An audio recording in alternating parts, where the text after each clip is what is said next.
Let's roll. What's happening? What's up, fellas? How you feeling, man? Like, I know you're in the middle of kind of sharing some stories off of the epic adventure. I forget who I was talking to. I was talking to one of our Canadian counterparts, and he had just gone skiing as well. So we were talking, and he was just like talking about how the reduction of stress. Like, I mean, you're stressing your body doing the things that you're doing, but it's a different decompression of stress. When you're out there with nature and the beauty and where, especially part of the country you were in. So we were talking about that. I was like, yeah, man, I don't get down with the skiing and the snowboarding, but just being up there in that environment, it's magical. Yeah. I mean, even if you're not into the winter sports part of it, I mean, you could also do, the snowmobiling, which is super fun to do, and you don't have to know how to ski or snowboard, but it's a different, all you honey badgers out there that are living out west and those beautiful areas that I don't take it for granted. Like when I go out there, I really just take it in, and it's relaxing. I feel this sense of gratitude that just kind of comes over me as well. And so hats off to you guys that are living out there in that paradise of, Colorado, Wyoming, Montana. Oh my God, Montana is so beautiful. So yeah, we had three mountains in 10 days, and it was a great trip. So that's awesome. Which one was your favorite? I have to say Big Sky. I mean, Big Sky was definitely my favorite. And our last day, we got dumped on a bunch of snow, so that was cool. It's been a little thin throughout a lot of the West, not everywhere, but I know that Colorado got a big dump right after Joe and them left to meet me. But it's kind of hit and miss depending on where it's at. But we visited the last stop was Sandpoint, Idaho, which is called Schweitzer Mountain, and never been there before. So I've also picked up a couple other places. We have to hit Whitefish, Montana. I heard oh yeah, I've heard about that. Yeah, so that's my next list on maybe I'll even knock that out this winter. But so what's up, Honey Badger Nation? We're talking skiing and snowboarding trips, and that's the cornerstone of really kind of how a lot of this got started, though. When you think about all the masterminds we did in Aspen. Yep. And the people that we met and the relationships that we formed, it was along the premise that you and Mike and John had about doing epic things with epic people and 100%. Learning, but combining the fun factor in with the growth and learning piece. Yep. Yeah. One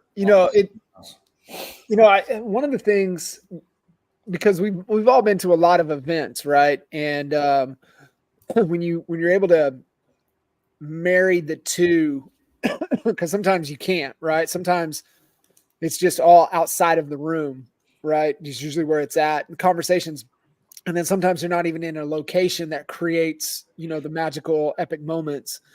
And so it's all by design, right? It has to be intentional, and I think that's one of the things that really separated us apart and made us understand what makes, those events that people still talk about a decade later, because, the very first mastermind was in February of 12. Here we are, 144, 145 months later, from that very first, but it was all with intent, right? And this is what a lot of people really, if you want to have epic events, you got to have epic content, epic people in there, but you've got to the room matters. And not only who's in the room, but the room matters. And one of the best rooms, other than, I think Alaska might be my favorite room we were ever in, which was just like not intentional. That was just by luck, sheer luck. Yet the room in Aspen before the hotel, they redid the entire hotel. That room might be one of the most, and you talk about the gold standard that we measured every room against from that point forward. And I just remember that first time finally getting there, but sitting there and just back up against the wall, looking up the mountain, and just the people in the room, and those things like unlocks a different level of creativity and a different level of possibilities. And I think that's what's really important, that people go to events or get into, those deep mastermind type conversations. You've got to be in an environment that just unlocks possibilities. Yeah, no doubt, man. That room in Aspen was when the curtains were open and it was just dumping snow and you're looking outside that window. Man, it was an inspiring place. Yeah, it does. And I just remember that room there. I mean, I remember maybe the second time we were there, Jennings led the meditation practice, just all the little things, right, that really well-rounded you as a human being. And I think it's really important to find. And for those of you guys listening in, you're talking about doing events. You got to be intentional. You've got to make sure the room's right, the energy's right. And, if you haven't, or you're struggling with events, I'm just telling you guys, don't do it until you talk to one of us. I'm just telling you, like you'll get frustrated with it and you'll give up on it. But events are a key to really unlocking a lot of potential for a lot of us. Yep. Someone wrote in there, Key West. Absolutely. Key West was great. And I will say this in Key West was awesome because of everything going on outside of the room. I probably wouldn't put that as my top 3 rooms. Right. Because of the way the hotel was set up, it was weird, but it was still great because it's Key West. Yeah. But like when it comes to the rooms, I would put, because I didn't make Alaska, shame on me, I would put my number one choice for a room would be the Aspen. Yeah. Just turning around, the wall of windows, and that's where One Big Fire was born. Yeah. Man. Let's put all our fires together, make one big fire. That speech happened in that room. Yeah. That's historic. And I'd love to revisit that room. There, me too. I'm sure they have a similar room there now. Maybe even a better one. How about that? Yeah. Yeah. I pulled up the hotel and looked at it. The hotel looks way more better. It's like night and day compared to how that hotel was. But that room, there was something about it. Super special. The only downside to Aspen was when you went back into your hotel room and it was, the size of a closet. Right. Yeah. And you were paying, for having a suite at any other hotel price. Right. It's good stuff. Well, cool, man. So, Al, good to have you back. This feels like all 3 of us haven't been on this call in a while. So it's great seeing you fellas. And, I know there's a lot of shakeups, a lot of things happening in the industry. I know kind of our book recommendation coming into the year was Bet David's book, Choose Your Enemies Wisely. And, having that ignition, having that fire, which on the logic side is the competition, right? Really paying attention and really studying, the competition out there. And it just arms you. And I know I always, bring it back to, to Lawton for what it did for us. And, having, a top 10 team, for Remax on the planet that we went head to head with, and they still kicked our ass. And, it's good, right? It just keeps you sharp. You know what they're saying, you know what they're doing, you know how to stay out ahead of them. And I think it's super important to, not only have those enemies, but have that, really good competition to keep pushing you to be better. Yep. No doubt. Yep. Any questions? Pop them into the stream there in the comments. Yeah. And, anything. Man, I want to ask you guys one thing, because it's one thing that I see people struggle with. We were just so, that's just how we did it, right? We didn't know any different. Man, but I just see a lot of people struggling with the measurement and tracking of things. And I know the 3 of us have always been obsessed with it. I don't see it as much anymore. And it's a struggle to get people to really do it and to buy into it. man, what are some of, the thoughts, especially around agent attraction side of things, right? Like, man, hey guys, like we know traffic conversion fulfillment, we know leads, we know, engagement, conversations, appointments set, kept, new business, closed deals, referrals, whatever, right? We can track on that machine with buyers and sellers. But when it really comes down to, anything that you're serious about improving, you got to measure, right? You want to lose weight, step on the scale every damn day. Don't miss a day. Step on the scale every day. So from an agent attraction standpoint, like, guys, if you're going to track anything, track these metrics. And here's why. I would say it would start with, conversations per day. Like, that's your leading indicator. How many people are you having a conversation with, where you're making an offer to invite to a live event, invite to watch the video, invite to a live presentation. Like that's at the very base level. First of all, you got to have a list of people to call. But I mean, if you're going to measure the action, it's how many conversations per day where you're making an offer. Like that would be the leading indicator for me. I think of it a little differently. Like, where I feel like I can see the needle moving is how many three-way calls I have a day. So, from leading an organization, who's using me, how many calls am I doing a day? It's like today, it was two with Andre LaFountain so far. Andre's always crushing it. Dude finds little crevices in my calendar and gets in there every day. There's something, which I love. I mean, like, that's how I know Andre go over here growing, y'all. I don't know what everybody else is doing, but I know it lets me know that Andre's out there hustling. And so, so that's from leading the organization standpoint, that's a big one. I don't know. What do you think, Al? Yeah, I mean, what I loved about, just to unpack Andre a little bit, because he's just such a fun case study to look at what he's done and his discipline and his commitment. But the secret sauce for him is that he's water off a duck's back. He steps in the batter's box and maybe has struck out more than anyone else in our organization, but look at what he's putting numbers up like crazy. Mm-hmm. And why? Because he just stays in the box.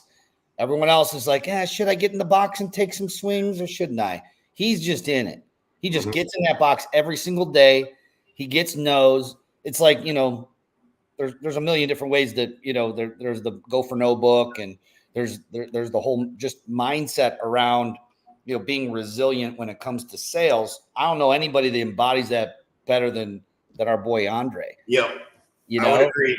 He told me today, this lady that we met with, he was, getting to know her. I don't know. I don't even know how he got the contact information. He just randomly called this person. He didn't know her, I don't think, before this, at least their first initial call. And he said everything was going good until I said I was at EXP. And I could see it in her face on the Zoom, like, she not interested. She said, I don't care if it's the last brokerage. The only way I would ever join EXP is if it was the last brokerage on the planet and it's the only broker I could join.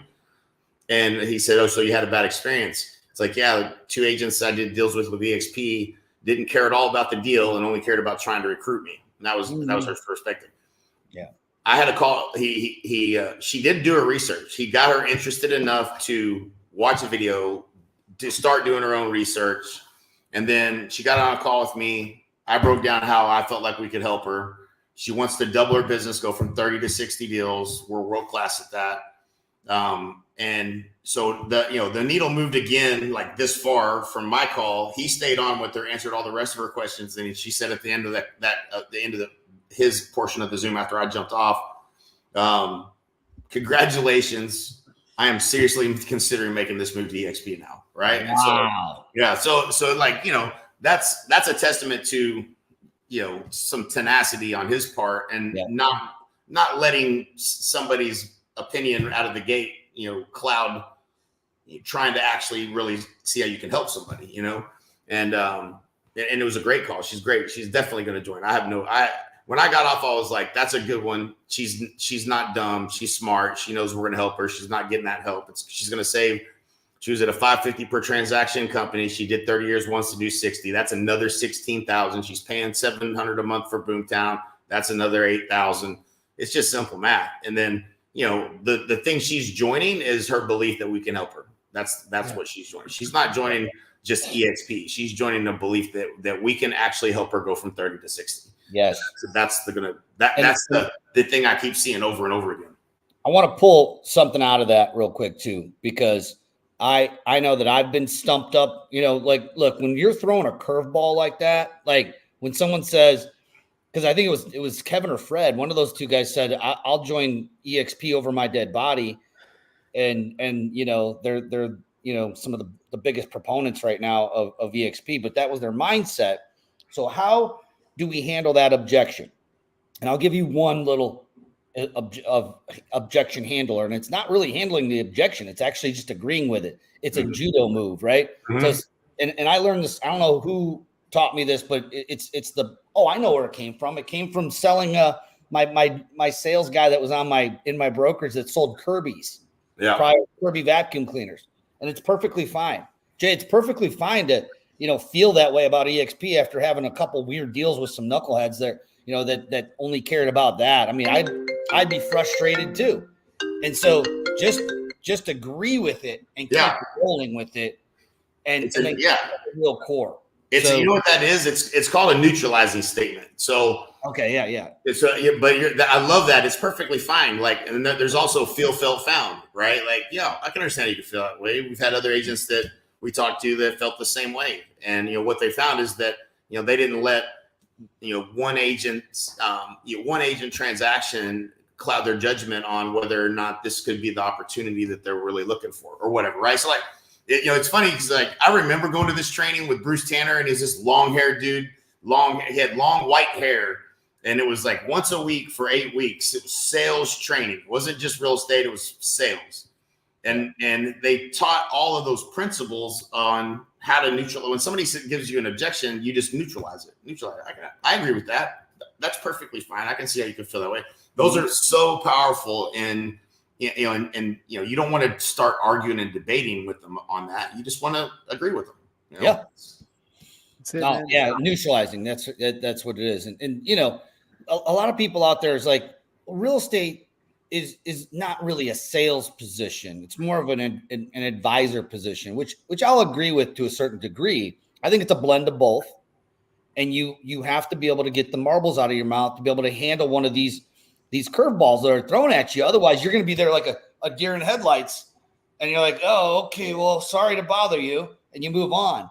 Versus being able the skills to handle that type of an objection. And that's why we go back to Andre and why he's so effective. It is the tenacity. It's to be able to handle a curveball or a jab to the chin and not go down and keep coming. And it's not like some slick sales technique or anything like that. It's just like you said, neutralize it, the objection, agree with them. It's perfectly fine. We use the whole, like as soon as I hired him and I unpacked all the stuff that they teach how to sell Kirby's, we're talking about people going door to door selling a very expensive vacuum cleaner to people who probably don't need another vacuum cleaner. Right. Get over those objections. Yeah. Selling a house to someone who needs one's pretty easy. Yeah. So it's everything that you're saying right there. It's a system, right? Yeah. Andre has a system, and it's I mean, one of the best, right? Throwing in, Tanner, Kirby training, just, Cutco training, just all the great organizations that have world-class training, kind of bringing them in together. But you want the framework. It's a system from A to B. I mean, Jordan Belfort, 101, right? They're going to throw you off. Most people, they get thrown off the line. All your job is to bring them right back to the line and get right to the next thing. And then you nailed it, Jay, what you were saying there about Andre is he got hit. He got thrown off the line. He brought him right back to the line. He got him to the next phase. Probably got thrown off the line again, brought him right back to the line, got him on the phone with you, got him back on the line. And it's just moving in that direction from A to B. And you can say, Al, right? Consult, more of an advisory role, but there's still sales element to it, 100%. right? But you got to move with intent from A to B. What do you want people to do? And, ultimately, I think too, it comes into understanding, we're in the results business and we help people solve problems and get their results, period. That's all people buy. And your example, Jay, she wants to go from 30 to 60. That's the result she wants. And let's unpack irresistible offer. She has a desire. She can't do it on her own, right? That's the thing. And I think even with like Andre, world class at having those conversations, is exploiting the fact that, hey, you're here and you want to go here, but you can't get there on your own.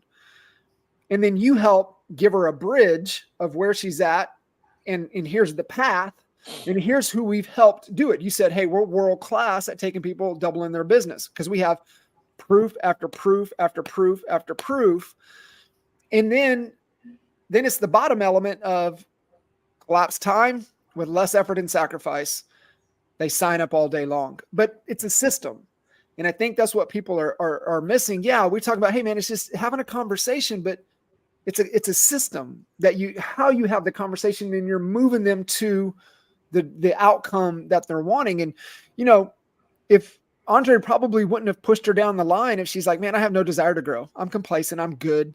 I'm good. I'm good. I don't want to grow. I'm fine. Even if I do 20 deals, I'm fine. Probably not the right person. Okay, next. Yeah. But finding that right person and exploiting the pain points and what they want to do, then move them down the path, move them down through the system. Yeah. That's not the right one. Dang it. Here I go. Oh, hold on. I found that stuff up. Hang on. I got to answer this real quick. Go ahead, Al. So, I mean, having those things, right? When you're getting thrown off, to be able to throw back on and keeping them on the path is so key. Yeah.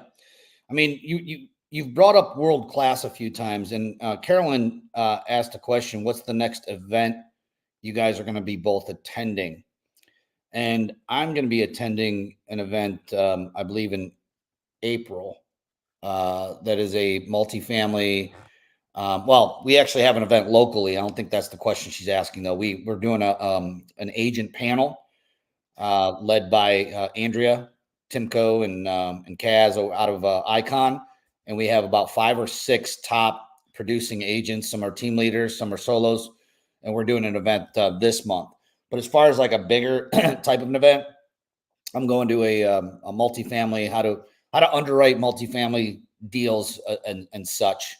In Arizona. So that's one I'm going to. But yeah, I don't know. What about you, John? You got anything in your calendar? Just KT. And KT, then there's a little rock and rescue coming up later in the year. Obviously there's Miami at the end of the year. It seems like that these bigger events are breaking into smaller events, is what it feels like. That there's a lot of little smaller connections at this point. And it's funny to see the ebbs and flows of things, right? Like there was no events and then it was like, okay, small. And then it was this massive big events. And now it's, we're starting to see it unpacked a lot smaller. Well, build, I wouldn't even say arguably, it was a great concept, great event, but it's heavy. And I could see, getting that thing up and off the ground. You guys experienced that when you guys did big events like that. And I'm sure Go was like, all right, let's split this up into little, regional builds. And that's what he decided to do. But what you got up there, Jay, what are you showing us? Oh, you're muted still, bro. You're muted. Yeah, the only reason I brought this up was like most people probably don't even know they have access to this training.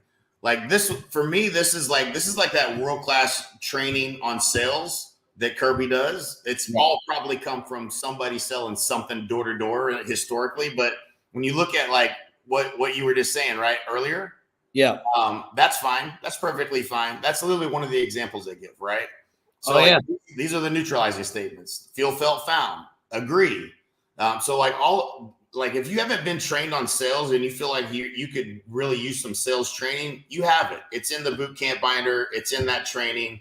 You have access to some of the best training in the world. So all of these things, excuses versus objection handling, the presentation, the everything that's really rooted in principle of sales. The neutralizing, my favorite's the trial closes. Where did it go? Yep. Somewhere in here I saw it a second ago.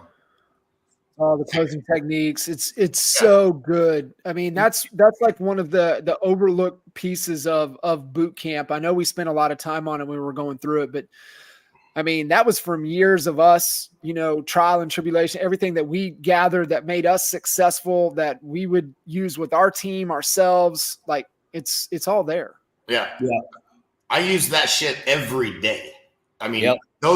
Once you learn it, and now you have those skills, it comes natural. Like in the middle of a conversation, somebody gives an objection, you're not thinking, oh, I'm going to use the agree close or I'm going to use this trial close. It's just your natural flow conversation, and it takes people off of the aggressive and neutralizes the situation and allows you to keep moving through your presentation. So if you haven't been trained on it, you have access to all this stuff. So roll up to the top to see what that exact beginning section of that. So, if they're going in, they're finding the PDF binder because it's over 400 pages long. I mean, you jump in right there. 2.2 expert knowledge. Yeah. Yep, that's it. I think what would be a good idea is that, and I'll hit Wally up, but I think that this would be great for him to go through this on the Thursday skills training. He may have already. It's worth revisiting. But if not, it's worth revisiting. And like you said, Jay, it is a repetitive thing.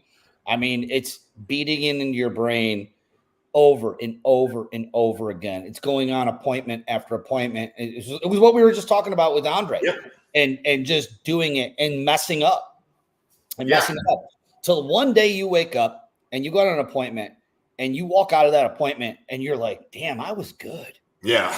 Like, did that even just come out of my mouth without even trying? Like, that's what's going to happen. But you have to go your chest bows out a little bit and you're like, you got that little bring it on now. You got that Benny Rooster walk going. Yeah, that McGregor. Oh man, so good. It is, but you go back to it, right? You go back to anything. And you nailed it, right? It's time in the box, man. It's reps. And if you're not where you want to be, one, you don't have a system. Two, you haven't put in enough reps. It's really the two things. You need a system, and you need to be willing to put in the work to work through it and get the reps. And I mean, 10,000 hour rule ain't no joke. I mean, really, you want to get down to it. And it's like, why was Tiger so dominant at a young age? Because that dude put 10,000 hours in before most people even picked up a golf club. So it's just, man, it's systems and a rep. You need the reps. That's it. Yep. Don't be afraid. Go for no. You'll learn something on every single conversation. You'll learn something. If you get taught the principles, which, that's the part that I think, when we're trying to squeeze everything into boot camp, down into 3 days, like we're trying to teach you all of the skills you need to be successful. But once you understand those principles, it becomes easier to understand why you use it. You know what I'm saying? Like for me, I like to understand the principles. Why am I doing this? Why does this work? Why does this ad work and this one not work? So when you understand the principles, now you can look at anything and you can see where truth is. And anyway, I think it's super powerful. And I think that's a great call. We should have Wally go through that training on Thursdays, or at least one of the calls, at least, for sure. Dude, you know what I just wrote down? We should change Wally's Thursday skills call to Honey Badger Boot Camp. It should just be boot camp why not? Right. Like those are the essential building blocks that people need. And I don't know. I know he's been kind of like probably making his own agenda up and throwing this, and this, but that's the guide. It's the book. There's nothing not in that book. Like what's that? There's nothing that's not in that book. No, everything's in there. No, and I think he could probably get through the content in about like maybe one quarter, like 4 weeks in a month or something, in like one quarter. I don't think so. I don't think so. Half a year. He'd have to go through it. So here's what I know. Me and Wally done a bunch of calls. Tuesday, we used to do Tuesday, Wednesday, Thursday calls. Tuesday with CHSA, Wednesday CHBA, Thursday was role play. We did that for 5 years, every Tuesday, Wednesday, Thursday. It took us a good year to just get through that in an hour time frame. It does. Yeah. It really does. But you know what? So what?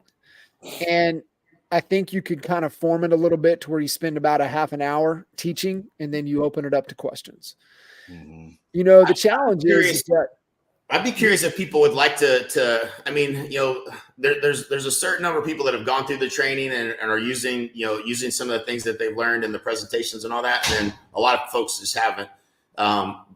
But, you know, those role play calls were pretty powerful. So powerful.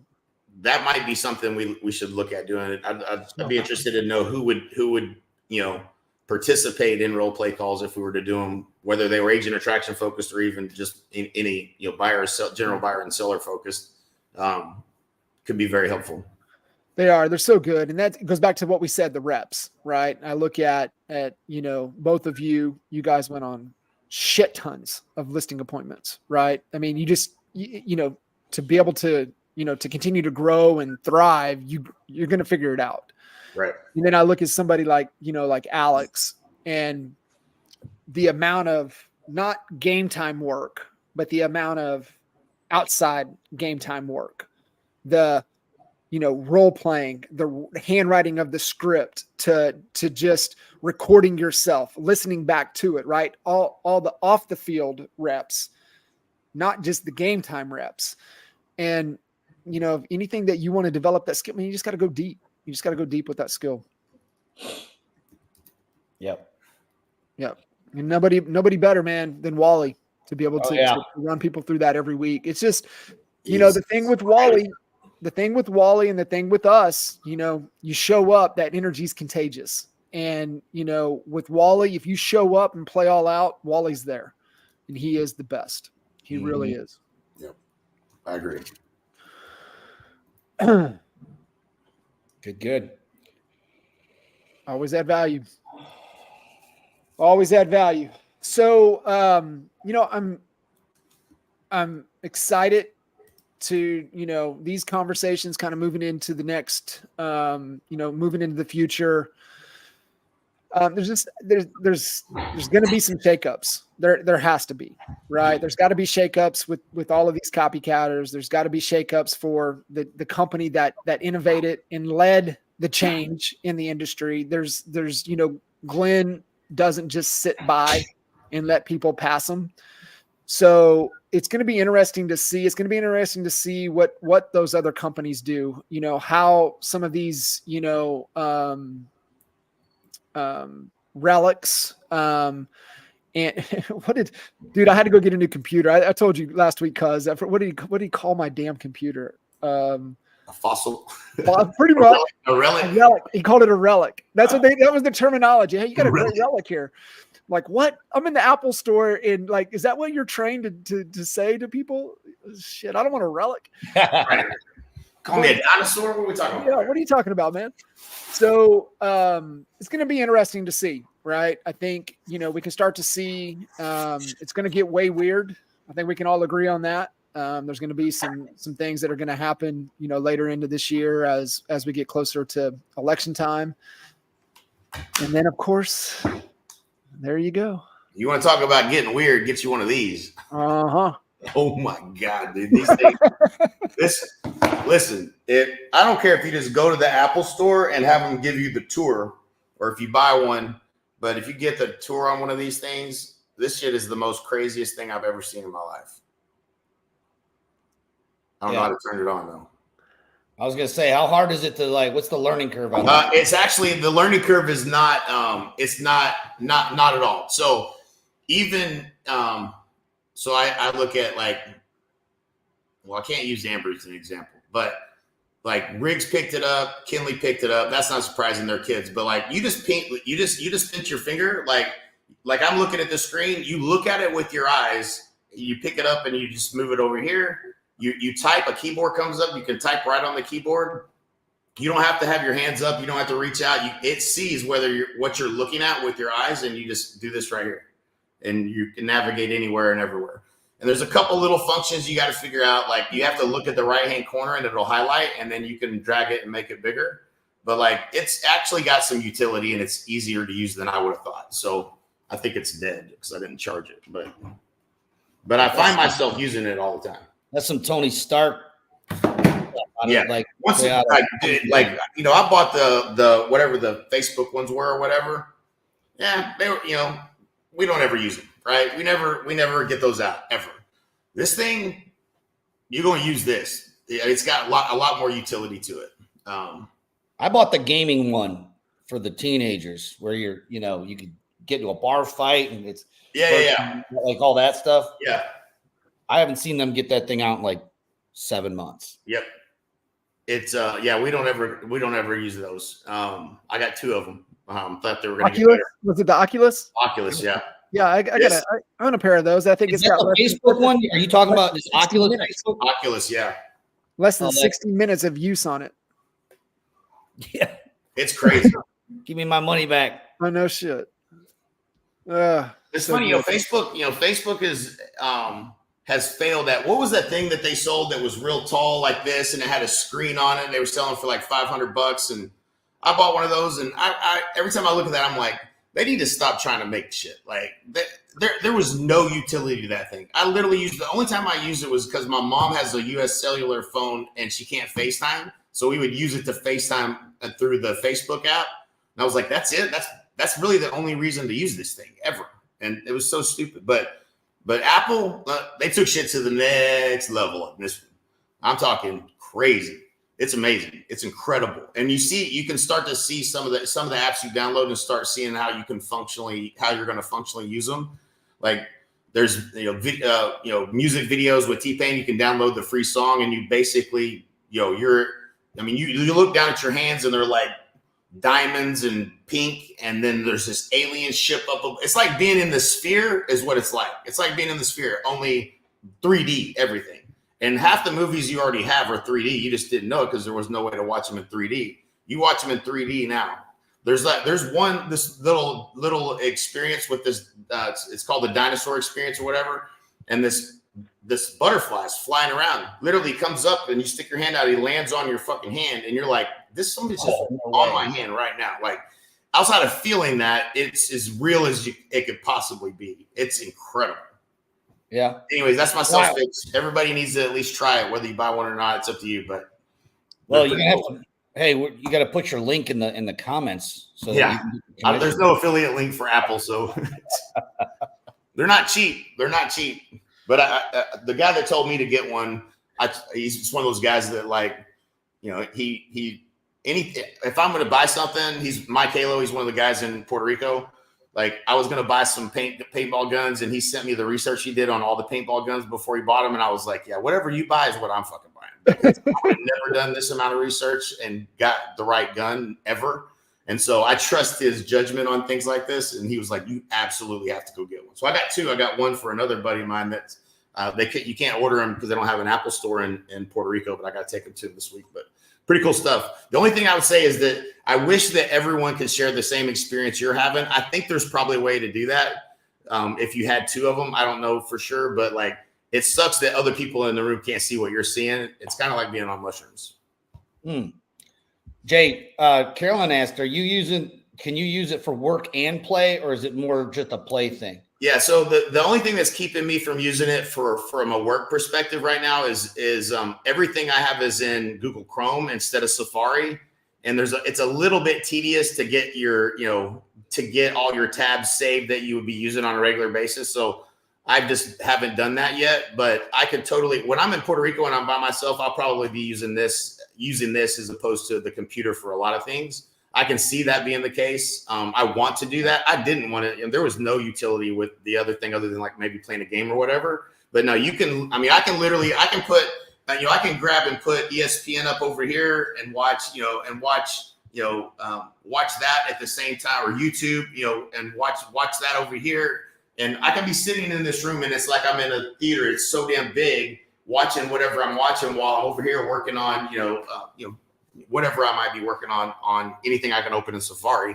Wow. So yeah, it's pretty badass. I mean, well, for people like me that have 1923 tabs open at all times. Like this Yeah. is crack for people. Oh like yeah, me. you can literally grab it, throw it up on the ceiling. I'll come back to that later. Hey, where was that other one? I threw this one back here. Bring that back over here. I can go work on Oh this. no way. Yeah, it's probably, dude.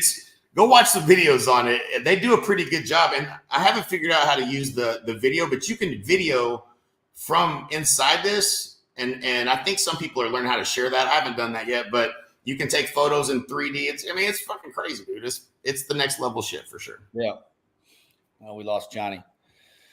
All right, dude. I think we're about wrapped up over here. We're gonna look for that announcement for. There's John back. We'll get that announcement made. I'll get with Wally and talk to him about some that Thursday call, making it the boot camp call. I love Why it. not? Yeah. And even if we take like portions of it, not the whole boot camp, but the portions that are the most important that need to be on repeat. This stuff just needs to be repeated over and over and over again to learn these skills and get the marbles out of the mouth. So I'm for it. Sounds like we got a unanimous vote. Yep. Love it. Cool. All right, fellas, let's have a great week, great, powerful week. If everybody out there need anything, feel free to hit us up. Of course, honeybadgernation.com is your go-to resource for everything. Love it. Sweet. All right. See you guys. See you guys. Bye.